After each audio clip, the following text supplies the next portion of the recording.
ಪೂಜ್ಯ ಬಾಲಗಂಗಾಧರನಾಥ ಸ್ವಾಮೀಜಿಯವರ ಹುಟ್ಟುಹಬ್ಬದ ಆಚರಣೆ.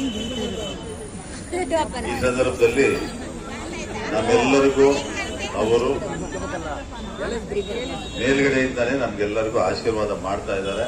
ಅದಕ್ಕೋಸ್ಕರ ಅವ್ರಿಗೆ ನಾವೆಲ್ಲ ಸೇರಿ ಇಲ್ಲಿಂದ ಪೂಜೆ ಮಾಡಿ ಅವ್ರಿಗೆ ನಮ್ಮ ಹುಟ್ಟುಹಬ್ಬದ ನಮನಗಳನ್ನ, ನಾಟ್ ಓನ್ಲಿ ನಮನಗಳು, ಹುಟ್ಟುಹಬ್ಬದ ಶುಭಾಶಯಗಳನ್ನು ಸಹ ಕೋರ್ತಾ ಇದ್ದೀವಿ. ಗೊತ್ತಾಯ್ತಾ?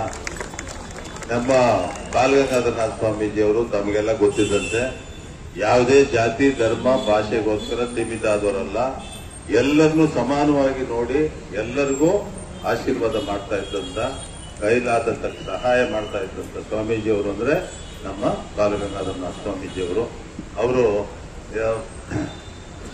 ನಮ್ಮೆಲ್ಲರನ್ನ ಆಶೀರ್ವಾದ ಮಾಡಲಿ ಅಂತ ಕೇಳಿಕೊಂಡು, ಅದೇ ರೀತಿ ನಮ್ಮ ಪೂಜ್ಯ ಸೌಮ್ಯನಾಥ ಸ್ವಾಮೀಜಿಯವರು ಬಂದು ಈ ದಿನ ಈ ಕಾರ್ಯಕ್ರಮದಲ್ಲಿ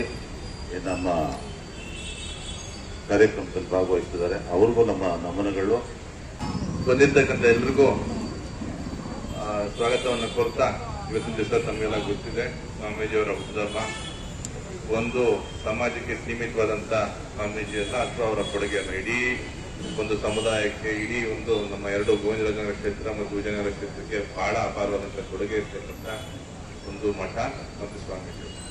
ಅದನ್ನ ನಾವಿವತ್ತು ಅವರಿಗೆ ಜನ್ಮದಿನದ ಒಂದು ಶುಭಾಶಯಗಳನ್ನ ಕೋರೋದ್ರ ಮುಖಾಂತರ ನಾವು ನಮ್ಮ ನಮನಗಳನ್ನ ತಿಳಿಸ್ತಾ ಇದ್ದೀವಿ. ಆಗ್ಲೇ ಶಾಸಕರು ಹೇಳಿದ್ರು, ಇದಕ್ಕೆ ಈ ಒಂದು ಪುತ್ಥಳಿಲಿ ಆಗ್ಬೇಕಾದ್ರೆ, ಈ ಒಂದು ಗ್ರೌಂಡ್ ಇಲ್ಲಿ ಆಗ್ಬೇಕಾದ್ರೆ ಇದಕ್ಕೆ ಪಾಯ ಪೂಜೆ ಮಾಡಿದಂಥವ್ರು, ಗುದ್ಲಿ ಪೂಜೆ ಮಾಡಿದಂಥವ್ರು ಅವತ್ತು ನಮ್ಮ ಸೌಮ್ಯನಾಥ ಸ್ವಾಮೀಜಿಗಳು.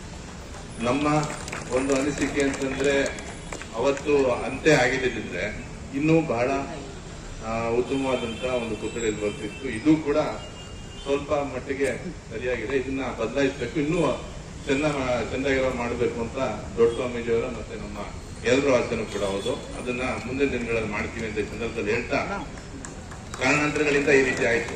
ಇನ್ನು ಮಾಸ್ಟರ್ ಇದ್ದಾರೆ, ಮಾಸ್ಟರ್ ಹೇಳಿದಂತೆ ಹನುಮಂತರಾಯಪ್ಪ ಅವರು ಅದನ್ನ ಬರೀ ತಲೆ ಇಡಬೇಕು ಅಂತ ಇದ್ರು.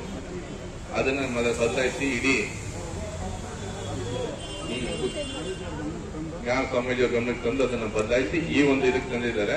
ಇದಕ್ಕಿನ್ನ ಚೆನ್ನಾಗಿರತಕ್ಕಂತ ಒಂದು ಪುತ್ಥಳಿಯನ್ನ ಸ್ವಾಮೀಜಿಯವರು ಇಲ್ಲೇ ಇದ್ದ ಹಾಗೆ ಏನು ಜೀವಂತ ಒಂದು ಪ್ರತಿಮೆ ಇದ್ದಂತೆ ಮಾಡಬೇಕು ಅಂತ ನಮ್ಮೆಲ್ಲರ ಆಸೆ ಇದೆ. ಅದನ್ನೆಲ್ಲ ನಾವು ಮುಂದಿನ ದಿನಗಳಲ್ಲಿ ಮಾಡಿ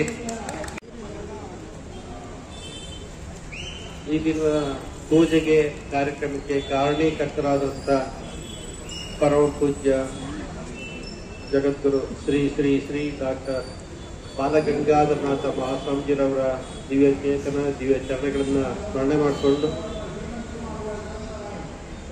ನಮ್ಮ ಕೃಷ್ಣಪ್ಪನವರು ಕೇಳಿದ ಹಾಗೆ ಪೂಜ್ಯ ಮಹಾಸ್ವಾಮೀಜಿಯವರು ವಿಶಾಲವಾದಂಥ ಭಾವನೆಯ ಗುಣ. ವಿಶ್ವಮಾನವರು ಕೆಲವರೇ ಇರ್ತಾರೆ. ಆ ಒಂದು ಸಾಲಿನಲ್ಲಿ ಪರಮಪೂಜ್ಯ ಬಾಲಗಂಗಾಧರ ಮಹಾಸ್ವಾಮೀಜಿಯವರು ಸಹ ಒಬ್ಬರು ವಿಶ್ವಮಾನವರು. ವಿಶ್ವಮಾನವರು ಅಂತಂದ್ರೆ ಯಾವುದೇ ಮೇಲು ಕೀಳು ಜಾತಿ ಭೇದ, ಯಾವ ಭೇದ ಭಾವಗಳಿಲ್ಲದೆ ಸಮಾಜಕ್ಕೆ ಯಾರು ಸೇವೆ ಸಲ್ಲಿಸ್ತಾರೋ, ಕೊಡುಗೆ ನೀಡ್ತಾರೋ, ತ್ಯಾಗ ಮಾಡ್ತಾರೋ, ಸೇವೆ ಮಾಡ್ತಾರೋ ಅಂಥವ್ರನ್ನ ವಿಶ್ವಮಾನವರು ಅಂತ ಹೇಳ್ತೀವಿ. ಹಾಗೆ ಪರಮಪೂಜ್ಯ ಬಾಲಗಂಗಾಧರ ಮಹಾಸ್ವಾಮೀಜಿಯವರು ಸಹ ಆದಿಚುಂಚನಗಿರಿ ಮಠಕ್ಕೆ ಪೀಠಾಧಿಪತಿಗಳಾದಾಗಿನಿಂದ ಪ್ರಾರಂಭ ಮಾಡಿ ಪರಮಪೂಜ್ಯ ಮಹಾಸ್ವಾಮೀಜಿಯವರ ದೇಹವನ್ನು ತ್ಯಾಗ ಮಾಡುವವರೆಗೆ ನಿರಂತರ ಶ್ರಮ, ಸಮಾಜಕ್ಕೆ ಒಳಿತನ್ನೇ ಬಯಸಿ ಯಾವ ಸೇವೆ ಮಾಡಬೇಕು, ಯಾವ ರೀತಿ ಅವರಿಗೆ